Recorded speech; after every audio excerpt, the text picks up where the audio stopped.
Eye on Horror, the official podcast of iHorror.com.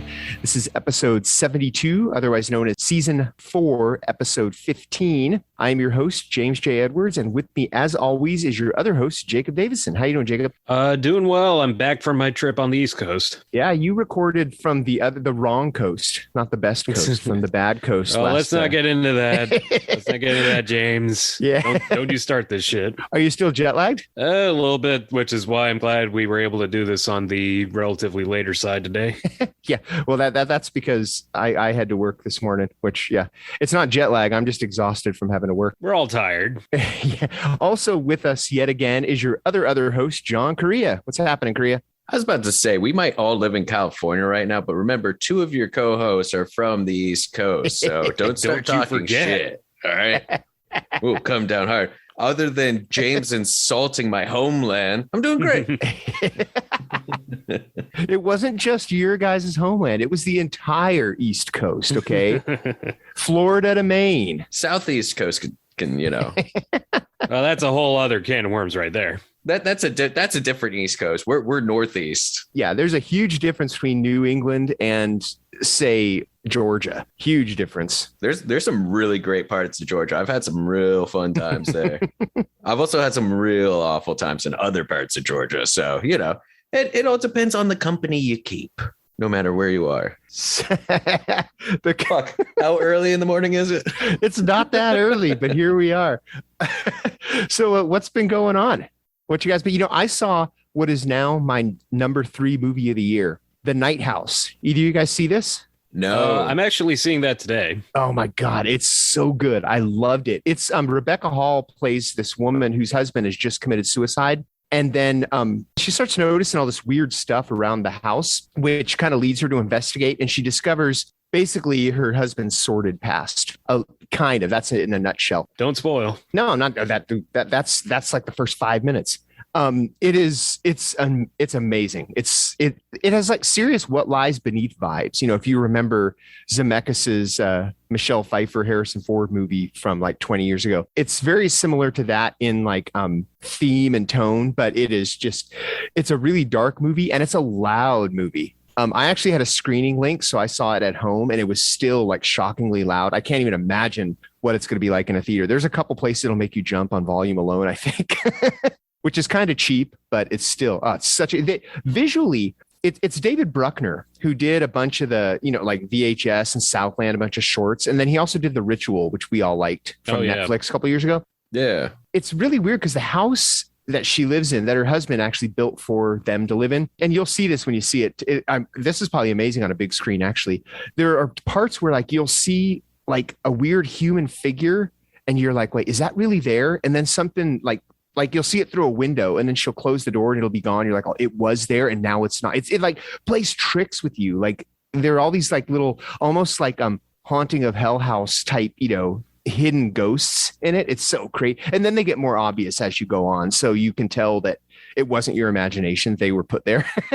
Oh, it's so good. Yeah. And I'm interested in seeing this because this is going to be the same team that's doing the new Hellraiser. Yes. Bruckner and Piotrowski. Yeah, and the other writer too, I forget his name, but yeah, the 2 writers and Bruckner are all behind the new Hellraiser, which this has been sitting because of COVID, has been sitting on a shelf for like a year and a half, I think.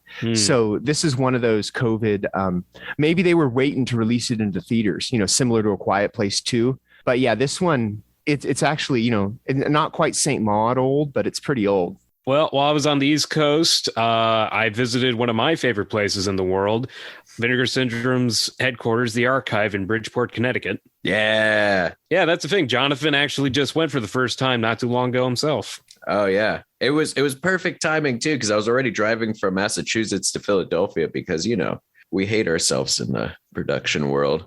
But it was a perfect like middle of the way stop. Yeah. But anyway, yeah, so I got to visit one of my favorite places on the East Coast, the Archive in Bridgeport, Connecticut, which is kind of Vinegar Syndrome's headquarters where they do all their lab work, but they also have a pretty awesome storefront. So I met up with a friend, and it's really cool being there now because the last time I went, you could only just pick stuff up at the warehouse. You couldn't actually go inside during the pandemic. So they've fully remodeled the place, and now it's a like 3-story structure. Like they got the whole place set up, like basement levels, mostly vinyls and VHS. First floor is like all the Blu-rays and used stuff and memorabilia. And then the third floor, they've got like all the new vinyl and a lot of other kind of posters and product. I didn't go up. I didn't know there was a third floor. I only went on the basement and first floor when I went. Fuck. Then you missed an entire floor. It was probably good. I spent $200 there, so it's probably for the best I didn't. Well, I mean, dude, I had to get Rollerball in 4K. Like that was 75 right there. So how many times have you owned Rollerball? This is my third. I have the Shout Factory, I have the Arrow, and now I have this German media book in 4K, which is brilliant because it has a Running Man trailer in German, which just made my week. I don't even have the Arrow and the Shout Factory. I just have the old, was it Twilight Time? Is that who did it before? Oh, that's what I have. Sorry, not. Oh, Shout. you have that? Oh, okay. I have the Twilight Time and the first run of it. Yeah, I was going to say I might have completely missed the Shout Factory one because I don't remember it. I get confused because sometimes there's like a few that Shout and Arrow have done. So like I have that with like Phantom of the Paradise, stuff like that. I'm about to own like a fuck ton more, like The Thing when the 4K drops. When are you going to have the ultimate version of The Thing? I don't think it'll ever exist. They're just going to keep re-releasing The Thing for as long as media exists. I feel like I have the ultimate version of Night of the Living Dead with the Criterion. Yeah. Do you think you're ever going to get to that point with The Thing? I mean, I don't know, because the issue with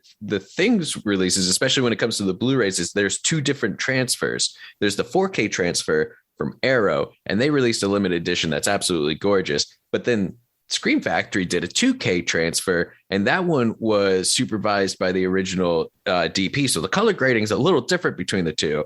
And so it's hard to pick which one I like. And then, of course, there's the new 4K disc that's coming out. And there's like 3 versions of that. There's 2 steelbooks. There's the North American steelbook that's impossible to get right now. And then there's the Zavi one. And then there's the Studio Canal, which has 2 versions of it. There's the beefy boy that comes with like poster and a bunch of other goofy shit. And then there's like the regular version. So like, I mean, you're just going to buy them all. It's Pokemon. Got to catch them all, So would you say you're a collector? I mean, do you ever get rid of them? No, I wouldn't say I'm a collector. I only own like over 4,000 movies. So, I mean, now, do you ever get rid of stuff? Oh, yeah. No, I cull. It's like a library system. I actually have this giant shopping bag that reusable, that I slowly fill up with stuff that I go, all right, I don't need this anymore. Or if it's like, all right, I bought this at Dollar Tree a year ago and I haven't watched it, let's get rid of it. Stuff like that, or. And then you gave me a bunch of stuff from Dollar Tree. The Dollar Tree find, it's like a trap, because you go into it and you're like, oh, am I ever going to watch this? But it's only $1. Right. It's a slippery slope in Dollar Tree. Taking a step back. So, John, like, what other stuff did you get while you were at the archive? I mostly, because at the time, all the new releases and stuff were stuff I already had pre-ordered or were already at the house, and I just wasn't home yet. So I mostly beefed up on I've been trying to collect as many of the Draft House film titles as I can get my hands on. So I was able to get a few of those. I got like Graceland and Clown, but I'm still missing a few. So if anyone wants to sell me a copy of 20,000 Days on Earth or The Tribe, let me know. As for me, I decided to wait and pick up the new Vinegar Syndrome stuff while I was there. So I got The Lamp, aka the genie slasher movie from the 80s, and this interesting regional Texas horror action comedy movie called Through the Fire, which strangely enough was also billed as City of the Living Dead, Gates of Hell 2 Dead Reckoning, like an unofficial sequel to Lucio Fulci's Gates of Hell, for no reason and with very little to no connectivity. And the third one I was pretty excited about. It's another Fun City Editions, it's kind of like more kind of cult film. It's Rancho Deluxe, which was like this kind of weed western road movie with Jeff Bridges and Sam Waterston and Harry Dean Stanton, Slim Pickens, and they were all great. And it's just so cool to pick up stuff from, an actual place instead of having to place an online order, Yeah. Where's the charm? Speaking of going to an actual place, I actually went to a screening. Like, I usually get San Diego's a Delta hotspot, so it takes kind of a big deal for me to get out to a theater screening. But I went to one because also it was press only. It wasn't one of those 90% full deals. But I saw Shang-Chi. Oh, yeah, the new Marvel movie that opens, I think, on the 3rd. So I hope I'm not breaking embargo on this when this posts. But anyway, it's actually a pretty cool. It's you could tell Marvel is turning a corner. You could tell a little bit with Black Widow, but now they've fully turned that corner because I mean the other characters are there, but there are this one, not many of them are because this is its own standalone story. But of course, there's mid and post credit scenes that bring it into the universe. But it's basically like a Crouching Tiger, Hidden Dragon kind of martial arts thing, but it's Marvel slick. And there's like Marvel effects and stuff in it, but there's a lot of kick-ass kung fu in it too. Fuck yeah. It's pretty cool. And there's one villain who he looks like a professional wrestler. I think he might be in the Marvel universe and I'm not familiar enough with it. They call him Razor Fist. Oh yeah, he's an actual character. Yeah, he basically has one of his hands is a laser knife. And he's crazy. Hardcore. He's pretty in the comics, he's even crazier because both his hands are razors. Oh no, he had one regular hand and then he had it was like a laser machete. Yeah. It was pretty crazy. But like Aquafina is in it and she is like just all comic. Like she's the, tension breaking laughter in the middle of these fight scenes. It's pretty funny, but it's directed by Dustin Daniel Cretton is the guy's name. And he did Just Mercy a couple of years ago. And then he did Short Term 12, which is, it's not horror at all, but it's incredible. So it's weird because there's a lot of like, it takes it down and there's like, a lot of philosophical and familial like conversations. But then I was impressed with how well he did the action because we've never seen that from him before. But if you're familiar with his movies, you can tell one of the characters who pops up in the mid-credits scene because it's an actor that he has worked with in all of his movies who is also in the Marvel universe. And that's all I'm going to say about that. You can research it if you want, but it's just the mid-credits scene. So I'm not really spoiling even if you research it. Yeah, no spoils. We did that. Hey, that was last episode. Now, you know what? All the spoils. Telling people there's a mid-credits and a post-credits scene to a Marvel movie isn't spoiling anything. I watched this movie because one of our previous guests, Paul, recommended it on Twitter. Have you guys seen Till Death, the Megan Fox movie? I've been meaning to. It's pretty new, right? Yeah, it came out last month, like early July. And it's really solid. Like the trailer and the premise makes it sound like it's a knockoff of Gerald's Game. Because essentially Megan Fox's character gets handcuffed to the corpse of her dead husband. And I'm just gonna leave it at that she's in like a secluded, they go to a secluded place to have like a romantic weekend and then stuff happens in it and that ends up happening. And that premise alone sounds like Gerald's Game, except instead of tied to a bed, she's tied to the corpse. That was a Tales from the Crypt episode. Do you ever see that Tales from the Crypt episode? Oh yeah, the Kyle MacLachlan episode. Yeah. The convict is handcuffed to the cop. Yeah. And the vultures start circling because they're in the dead. Oh, well, yeah. Kind of similar. But no, it's honestly really good. It's very solid. The beginning, I think I was too wrapped up in like the first 15 minutes or so of this is very Gerald's Game. Oh, this is very Gerald's Game. But then once it breaks away from that, it's a really tight thriller. And Megan Fox gives a really good performance. There's a lot of great bits of her trying to like move around with the corpse and whatnot. They make really good use of the wintry environment that it's in. And the blinder you go into how it differentiates from Gerald's Game, the better. But just know that it's not a ripoff of it. It's not a carbon copy. They just share a slightly similar beginning. But yeah, I would highly recommend it once it comes to like a streaming service or something. Like it's worth checking out. What is it on? I don't know I rented it. Yeah, I rented it on YouTube. It was like $4 or $5 to rent. And I was like, I'm interested enough in it. I've also finally watched Butcher Baker Nightmare Maker. Oh shit, that movie is fucking crazy. That movie, like all I knew was its kick-ass artwork and its absolutely phenomenal title. And I knew nothing else about that movie. And I had no idea what the fuck was going to happen. What a weird movie. And I think they dropped the F-bomb, like not fuck. The worst one. The one that is the only thing about the Warriors that I can't stand. Yeah, I love the Warriors, but every time Ajax says the other F word, I'm like, dude, killing this movie for me. Yeah, but Ajax is a piece of shit, so it works out. And the cop in Butcher Baker is a piece of shit, but like, holy crap, he says it so much. Like you could do a drinking game with it and get blackout trashed because it said so much. Like that hindered it quite a bit. But yeah, what a weird movie. And like the whole time I was sitting there, I was like, man, I really want to remake this movie just because that title is so cool. So I want to use it. But like, what a strange movie. And like, yeah, that new Code Red release for it that just came out, that Kino distributed, is a really good release, and it looks phenomenal for and still kept its like grindhousiness. And also it was one of Bill Paxton's first major roles. Yeah, Bill Paxton was in it for like 2 seconds.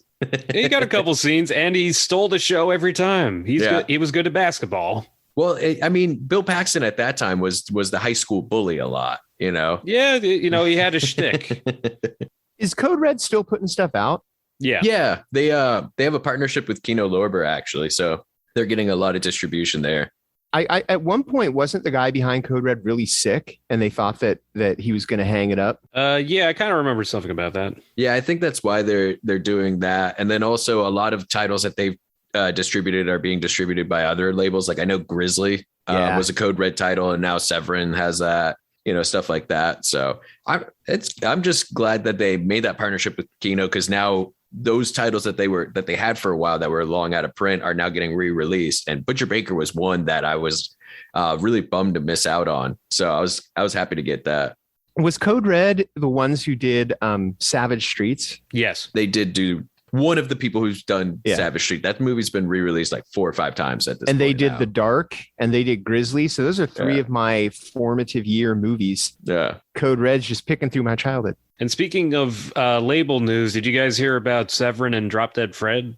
Yeah, they dropped it. I literally a few days prior just pre-ordered it through Diabolic. So I'm waiting to hear on what's happening with that. But I pre-ordered it with another item. So we'll see. But yeah, that's a real bum, because I know Severin was really, really excited about releasing that title. Well, supposedly it's going to be, they said someone else is putting it out, and that announcement will be soon. So it kind of looks like they may have jumped the gun on announcing they had the rights and someone else actually had them. I don't know exactly what happened, but yeah, they even interviewed the director Art de Jong on their podcast talking about it. So I don't know what could have happened.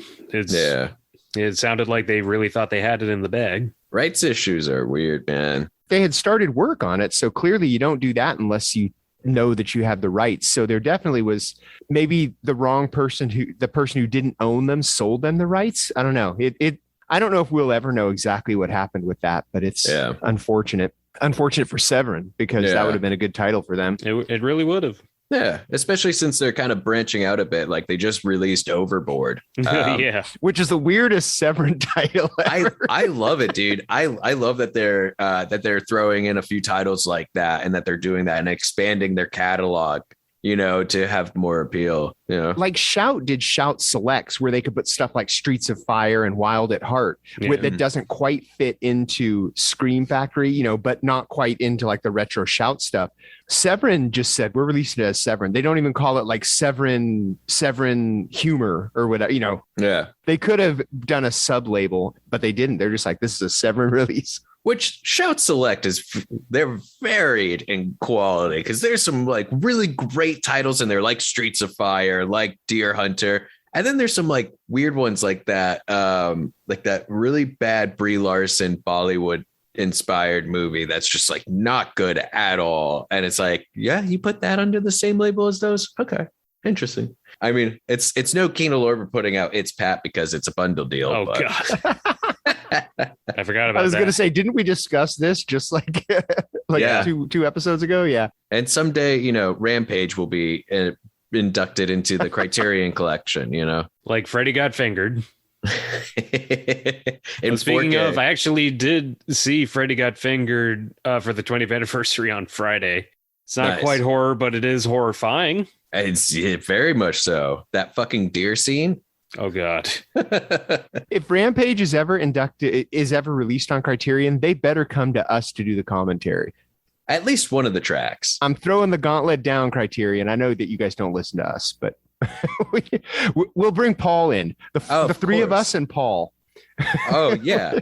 We can't not bring in Paul. Call it the podcaster commentary of Rampage. Make it happen. I mean, we should just record our own commentary and like offer it for free. We should. Every time we hear somebody's putting out Rampage, we'll be like, "Oh, hey, you want this commentary?" We'll have a wall full of rejection letters. Oh, it'll be brilliant. It'll go right next to all my Rampage action figures. So many. Oh yeah. Oh, not horror, but I'm gonna say it real quick. Finally watched Annette. Absolutely brilliant. Loved it.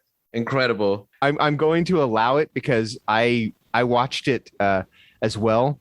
It's brilliant. It's so much. And the thing is, I remember I had a screener of it, and Korea has been talking about the Sparks movie. He calls it the Sparks movie.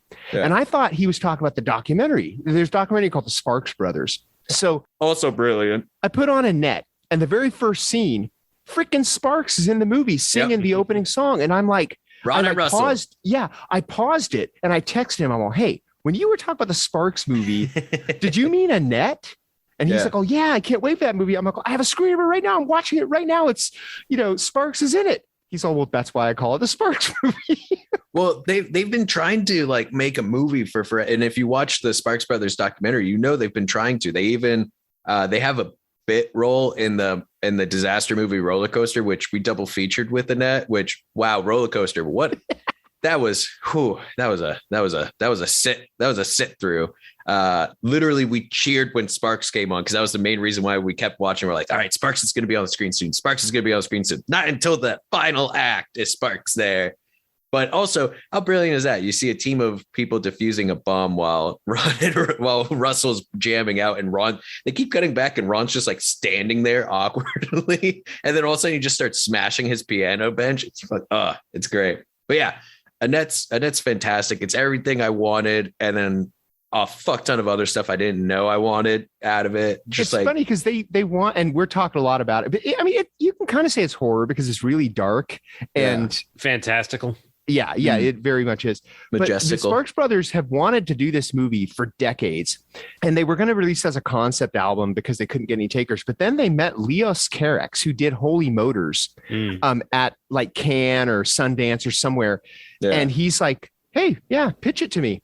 And he agreed. So that's who made this movie. And they've been developing it for 10 years. Yeah. Like that was 10 years ago they met at Con, and like if you don't know who Sparks is, they've been making music since the 70s, but most people know them from, there's like this one-off new wave hit they did with Jane Weedland of the Go-Go's, that I want to go to cool places with you. I want to go to cool places tonight. That's their big claim to fame. And but they have lots of big claims to fame. Well, but that's the one. When if you say Sparks to someone who is not familiar with the band, they go, I want to go to cool place. That's the song they know. This Town isn't big enough for the both of us was their first hit. And then of course, Music You Can Dance To was used in the brilliant BMX dance scene in Rad. Like, come on.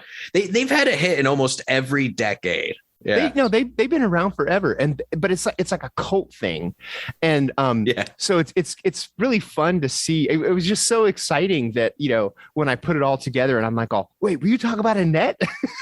Because I knew nothing about Annette when I got the screener. It had just been recommended to me by a couple of my Critics Guild friends, and then I found the email from the rep offering up a link, and I'm like, oh yeah, let me take a look at this.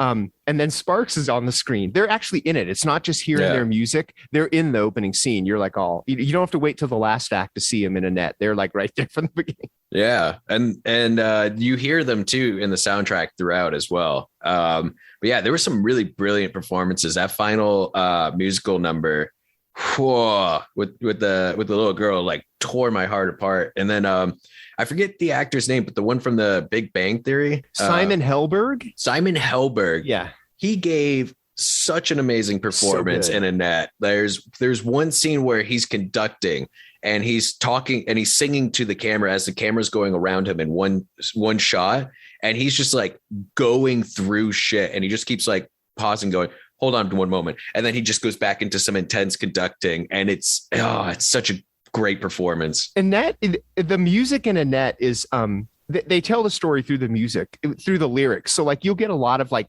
exposition. Like at one point, Simon Helberg is playing the piano, and the opera singer her name is Anne, and he's playing the piano. He's like, I'm the accompanist for Anne, and you're, like it's like, okay, yeah, we see it, and now we're hearing it.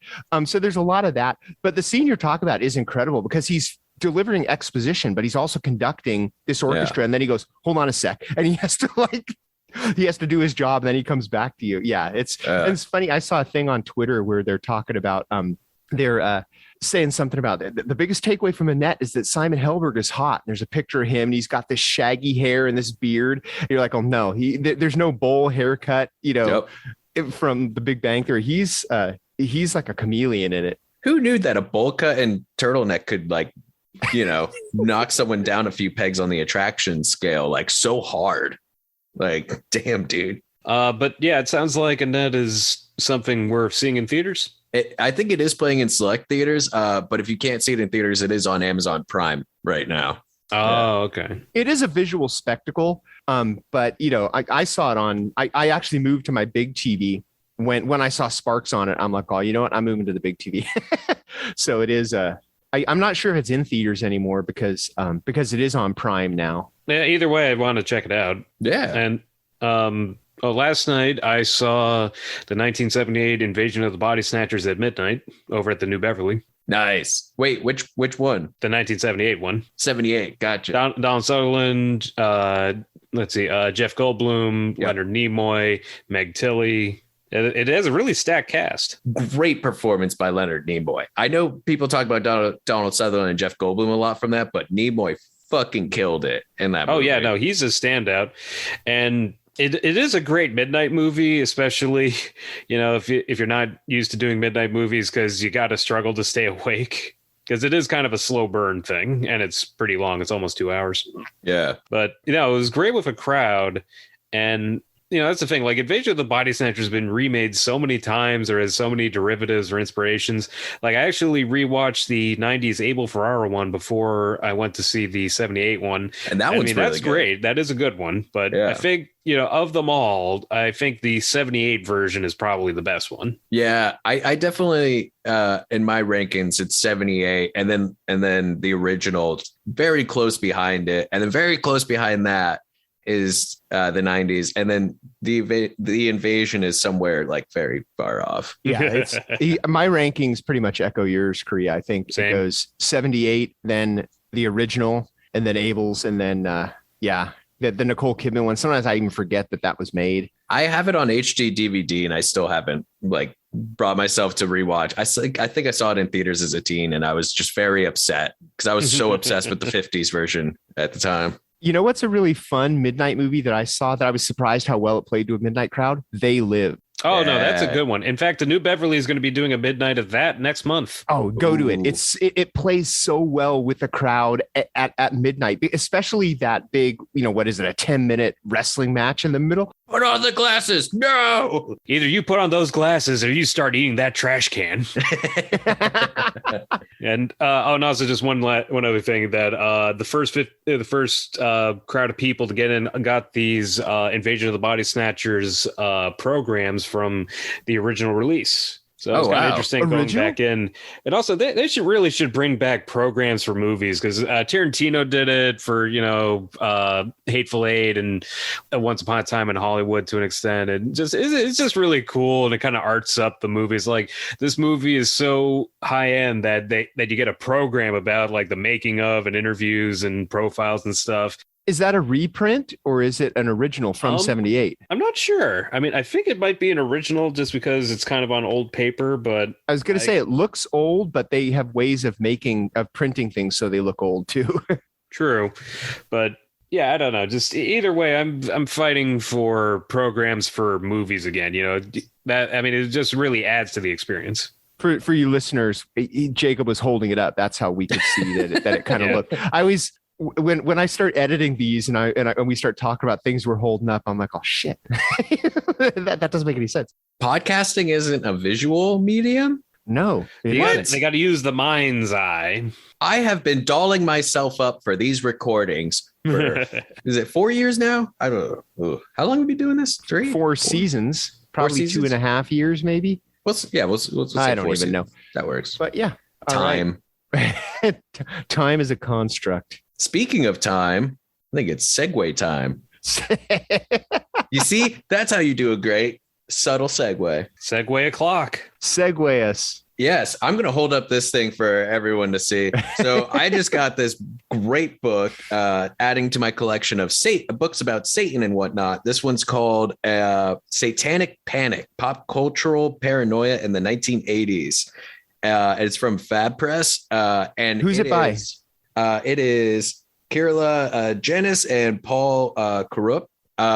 Did you get it on Amazon? I'm really interested in this book. So was it Amazon? Okay. It's currently, you can get it on Amazon for $25, but it's also on other things. I always try to recommend thrift books. Because I love thriftbooks.com. I have bought so many books from them over the pandemic. But yeah, it's available everywhere. Does Hamilton Books have it yet? Because that's where it'll get cheap. I don't know. Eventually it'll get cheap there, but it's absolutely a great read. I only started, I just got it yesterday, so I've only been able to kind of flip through it. But what's great is it's got all these great images, all these great like artifacts and stuff from the time of the great satanic panic of the 1980s. They dive into, parents, ratting on their kids and the D&D scare of it all. And I'm really looking forward to diving into it. And Dee Snider, John Denver, and Frank Zappa all teaming up to go against Congress. Yeah. Oh, it's all in there, which is great because I'm also reading this book by Per Faxneld called Satanic Feminism, which is all about Lucifer as the liberator of women in the 19th century culture. That one is a very dense read. How many books about Satan do you have? Because you mentioned you have a collection. I just a few, I mean, there's a few academics, there's a few Conjuring ones, there's a few, there's a few just for laughs. No, but definitely like on the academic scale, like the Satanic Feminism one is a very dense read, which is great. Also, it's a great book to just be reading in public, especially when you're like traveling through Texas and whatnot. If you're ever on an airplane, this is my travel advice to anybody. If you're ever on an airplane and you don't want anyone to talk to you, just whip out a book that has Satanic Feminism in the title. Everyone will leave you alone. But yes, the Satanic Panic book I'm super excited for. And that's why we want to discuss our favorite on-screen Satans. That's right. Favorite Satans. Yeah. Now, we're not talking about movies that allude to a Satan or, their satanic influence. We want to talk about the Dark Lord himself on screen as a presence. And the funny thing is, when we were discussing this topic, we realized that there aren't, and this episode is flying pretty far away from horror, but we discovered that most on-screen Satans are in comedies. They're not even in horror movies. Yeah. And the one that I immediately thought of when Kriya broached this topic was in, I think it was 1984, George Burns in Oh God, You Devil. And he plays both God and the devil. And it's the third one in the series, right? Yeah, it is the third. Yeah, there's Oh God and Oh God Book 2, but Oh God, You Devil. And it's basically a Faustian tale because there's this musician who wants to be a rock star and the devil makes him this deal. And so God has to step in and save him. But that George Burns, it's George Burns. I mean, he's not like dressed up with horns and red skin or anything, but he'll like light his cigar with just his finger, and things like that. Just subtle devil things that, he appears to this musician as just a manager. He's all, yeah, I can make that happen for you. Just sign here. Classic. Now, I have to say, one of my favorite on-screen Satans has to be from a not super like film, but the Constantine film with Keanu Reeves. I know it's not, the most accurate depiction from the comics. I mean, Keanu Reeves is neither British nor blonde, but that movie still on its own is really solid. And I think one of the main reasons, besides, Tilda Swinton being absolutely awesome as usual. Yeah, I was going to say that in everything. Yeah. And I always like to give the fact that that's the one movie where they didn't have to CG out Tilda Swinton's wings, but Peter Stormare as Satan in that movie was terrifying. Like, he was creepy, he was greasy. Like, he appears in like the final act and there's just like black ooze coming off of him, and it's such a unique and different take because we're so used to the fire and brimstone, but here he is, and it's incorporating that, but like in a goopy, gross way, and it works so well, and he's a presence, and it's that has to be one of my top 5 Satans. Yeah. On my end, the first one that comes to mind when I think on-screen portrayal of the devil would have to be Al Pacino in The Devil's Advocate, because goddamn, he went all in on that role. I mean, you guys seen it, right? Yeah. That was 90s Pacino when he was when he started doing like after Scarface, he was like, oh, I'm going to shout everything. And then they gave him an award for it, for A Scent of a Woman. So it was like, oh yeah, I'm going to just keep doing this. But it works really well with him playing Satans. That's also Keanu, right? Yeah, that was another Keanu Reeves movie. Yeah, Keanu plays opposite Satan a lot. Oh yeah, it was his jam, especially in the 90s, early 2000s. But yeah, Al Pacino really did a good job with that role because he does a lot of screaming mostly toward the end, but he's a charmer for most of the movie. He warms up to Keanu Reeves and his family, and like he's knowledgeable about everything, and he's very charismatic. And then then you have the big finale, where is that confrontation with Keanu Reeves, and he has some real memorable lines, like that bit where he calls God an absentee landlord. He's just got so many great zingers in this one. He's not wrong. I mean, in a lot of ways. I mean, I get his point. That's a whole other conversation. We'll talk about God in another episode. Yeah. Also, George Burns. Our favorite representations of gods is a different episodes. Going to the TV spectrum of Satan's, Twilight Zone. Now, you always knew you were getting an absolute brilliant episode of the Twilight Zone when Burgess Meredith came to play. The one I want to discuss, which is Printer's Devil, where he plays a character known as Mr. Scratch, which I think is one of the coolest old tiny names for Satans, because that's fucking awesome. I name everything Mr. Scratch because of it. But Burgess Meredith brings such he's such a powerhouse performer, and his version of Satan is absolutely brilliant. There's no red, well, because it's in black and white, but he just wears like a nice suit, but he has this zigzaggy cigar that he's always smoking from, and he lights it. He lights his matches off of everything. It's brilliant. But the whole premise of the story is that he gets this journalist the news before it happens, but the news gets increasingly worse. So you start to think, is he actually predicting the future, or is Mr. Scratch causing these things so that he can have these news bits?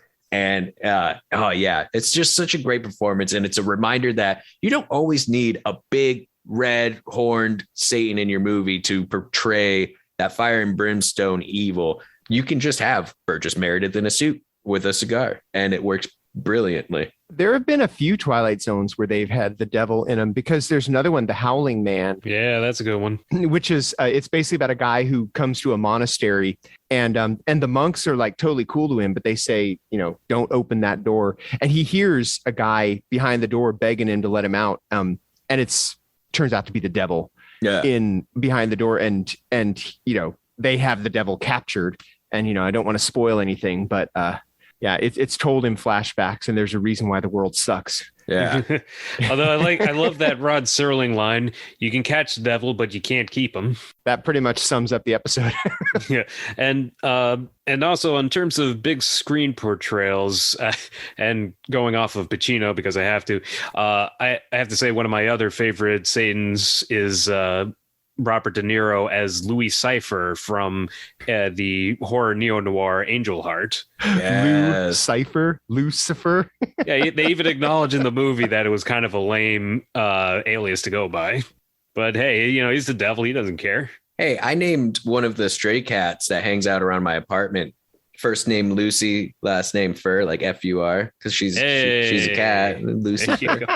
Lucifer. Yeah, but I really loved De Niro's Satan, just because he is just so foreboding. Just like every scene he's in is just very vaguely menacing. Like he doesn't really do anything for a lot of the movie, but every time he appears, he's just very creepy, and he's got this kind of weird getup where he's got like this long hair and he's got this silver cane. Yeah. He's also got these grossly long fingernails like Howard Hughes. But he talks very politely and he's very matter of fact.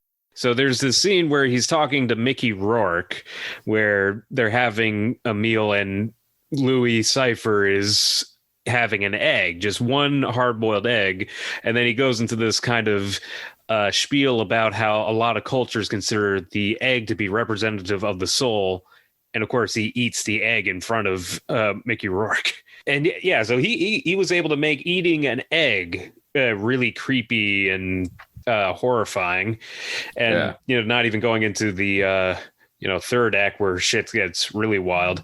But yeah, just in terms of, aesthetic and characterization, that particular Satan really sticks with you, In terms of like the overblown, fire and brimstone Satan, my favorite is in Tenacious D and the Pick of Destiny. Oh yeah, because the Pick of Destiny is it is a guitar pick that the guys from Tenacious D they're after this guitar pick because it was fashioned from a tooth of the devil, and it'll give them the power to write all these great songs and to rock, the demonic power of rock. Yeah, because at one point they discover, like Jack Black is saying, what do these guys have that we don't have? He's looking at pictures of Angus Young and Eddie Van Halen. And and Kyle Gass says, well, they all use the same pick, and it's the Pick of Destiny. Yeah. But so anyway, at the end, the devil comes to get his tooth back, and he's played by Dave Grohl. Oh, but before he transforms, he's Paul F. Tompkins. Yes, yep. yeah.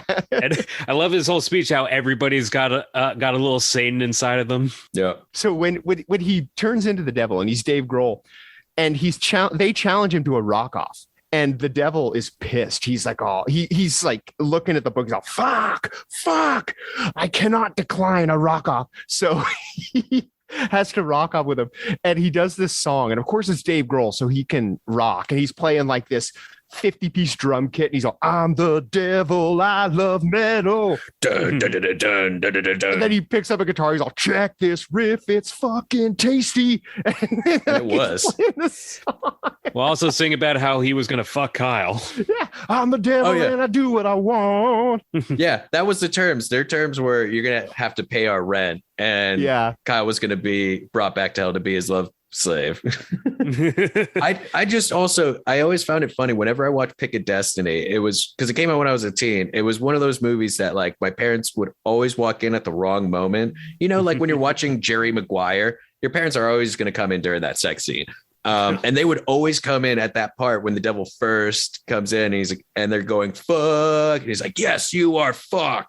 Shit out of luck. While you are mine and my cock you will suck. That's always when Joe and Joanne would walk in. And it was always just, I remember I was watching and my mom's just like, what the fuck are you watching where the devil's saying you're going to suck his cock? And I'm like, oh, mother, it's, why couldn't you have walked in during the Sasquatch scene? Like, come on. Speaking of visual things you guys could see. Oh, shit. The Pick of Destiny tattooed on my bicep.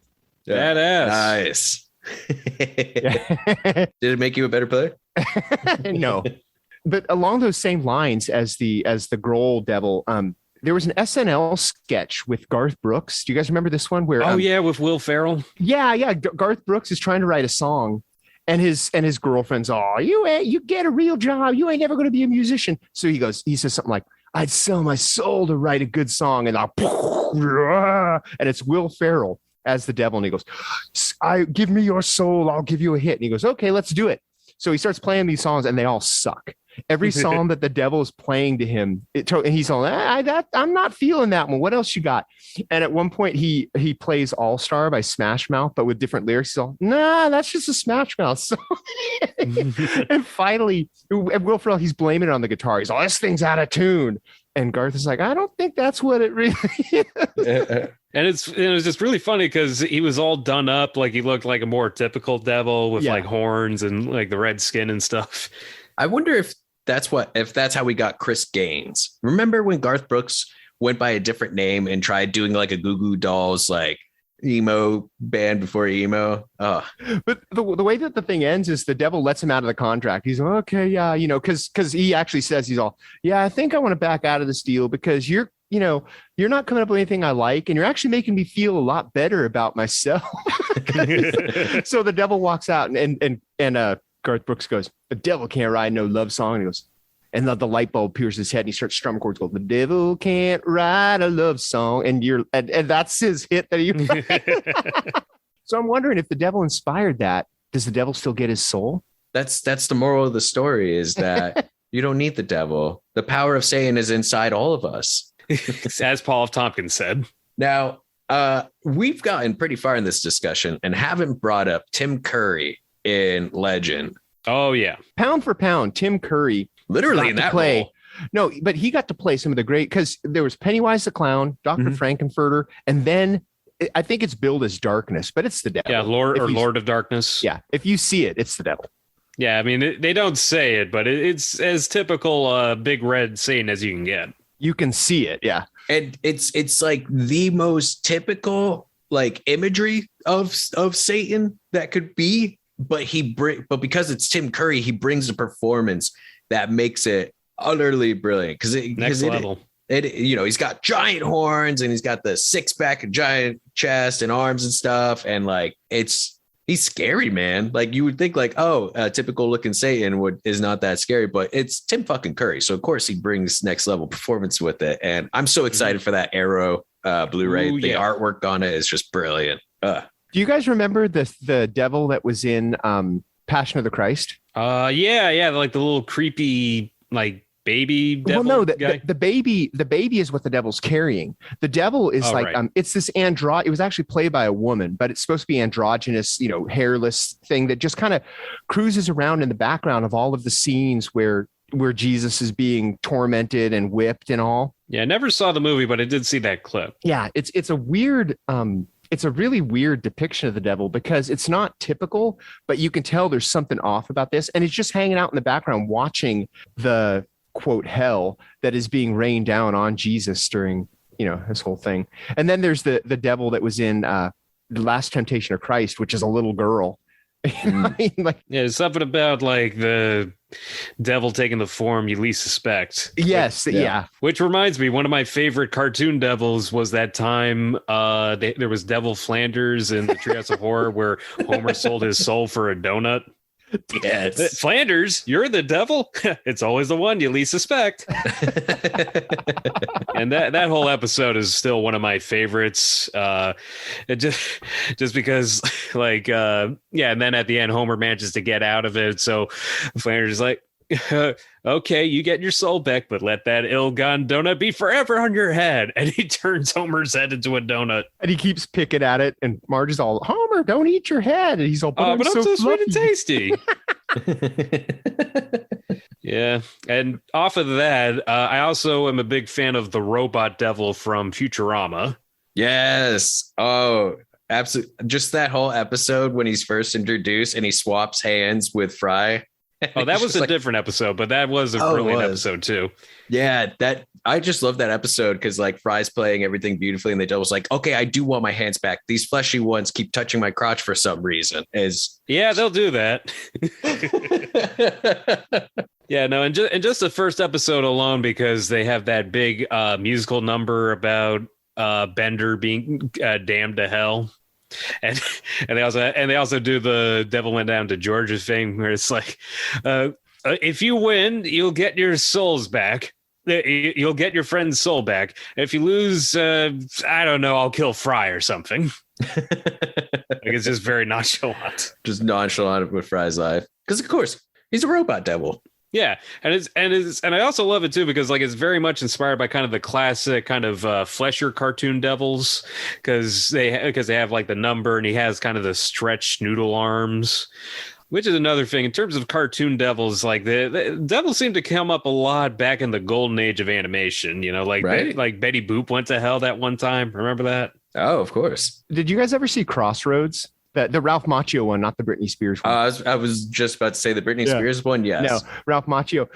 It basically is Ralph Macchio makes friends with this old blues guitarist who sold his soul to the devil. So they are going on this journey to get his devil back or to get his soul back from the devil. So they meet the devil, and the devil is another, old blues man. But they put up, they have a guitar contest. Ralph Macchio against the devil's guitarist, and the devil's guitarist is Steve fucking Vai. And so I did not know this. Now I need to watch this Crossroads. And this is before Steve Vai was in like David Lee Roth's band. I think he might have been in like Alcatraz or Steeler. So he played with Zappa. Zappa actually credited Steve Vai in his band as a stunt guitarist. That's the kind of guitar that Steve Vai plays.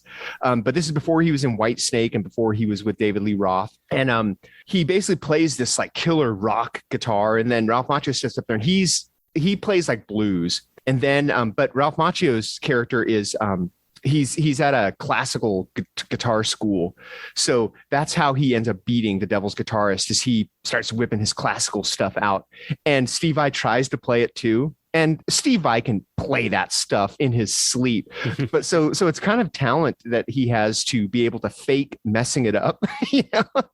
But yeah, it's you could probably find it's like this is like the last scene, so I just spoiled the movie, but it's from like 86, so it's like 30 years old. You could probably find the last scene on YouTube if you just want to see the Steve Vai part. Gotcha. And in terms of creepier devil portrayals, this kind of came back to me.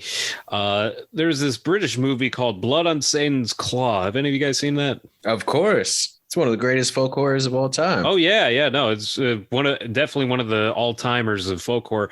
Just the premise is that like it's this old English village in the 17th century, and this farmhand accidentally digs up the literal claw of Satan, and it starts growing and kind of reforming.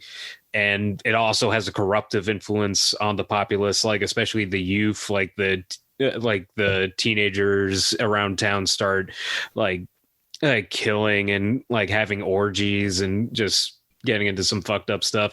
Damn Utes. Yeah, the damn youth.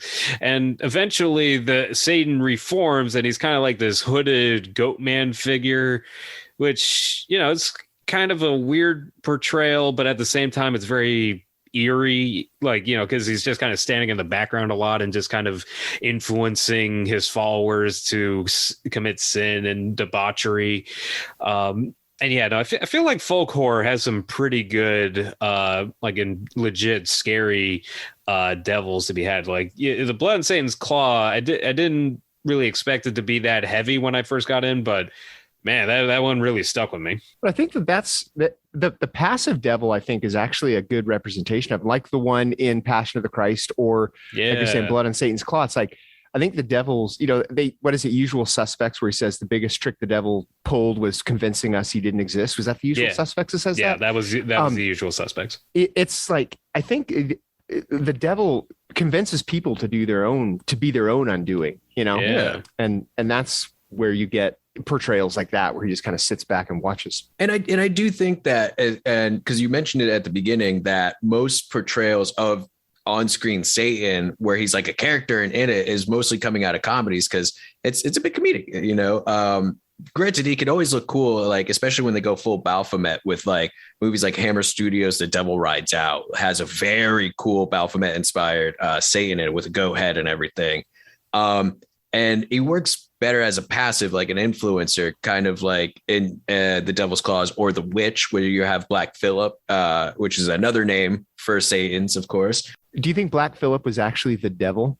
Yeah, Black Phillip's another name for Satan. Well, no, I mean in The Witch. Yeah. Because he does turn into a man at the end. I mean, spoiler alert for The Witch. He does kind of turn into a man. So you think that that's actually the devil and not just the influence and everything with the live deliciously, you know, and all that, of course. And I always, and there's always like the classic, and that's what's so great. Like the pulling influence of Satan's is the passive influence, and then there's the like direct and messing with people's like in the Bedazzled movies, which I really enjoy both. I prefer the original more, you know. Well, of course you're going to enjoy it more because of Dudley Moore, but Peter Cook is a great Satan's, but they call him George Spaghetti in it.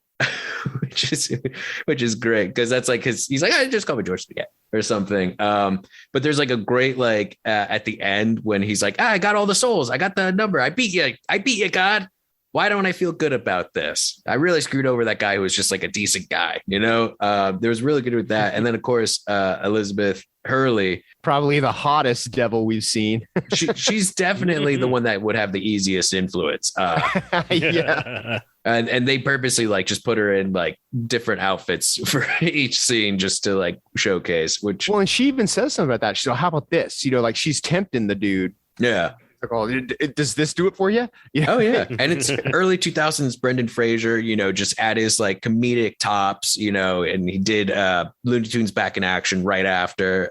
Fantastic. But yeah, I mean, so what do you guys think is your favorite like types of Satans? Is it the kind of passive? Is it the influencer, or is it more like the devil went down to Georgia or meets Daniel Webster type Satan with the competition? I'd say it depends on context. Like if you want a really scary Satan, you know, I think the kind of subtle corruptive Satan is a lot more terrifying than, you know, just, you know, big red devil.